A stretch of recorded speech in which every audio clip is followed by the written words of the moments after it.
En su montado matungo va equilibrando su facha por las calles de Loreto, de antigüedad transitada. En el vaivén del andar va fumando sus recuerdos, adelante el arenal, atrás sus perdidos sueños, con la maleta cargada.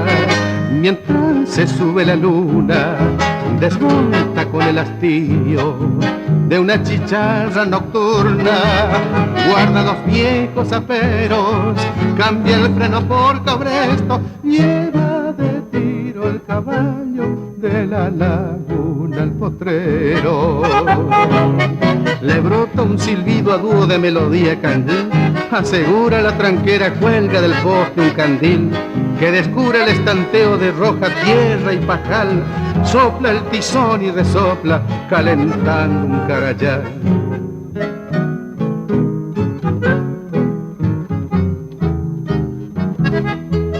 Mira el sombrero de paja que mañana se pondrá cuando carpa algunos líneos del reseco mandiocal.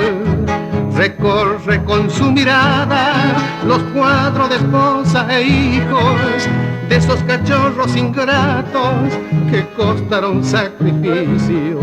Pensar que la tosca mesa lo vio padre de familia, también lo vi agigantarse su soledad día a día.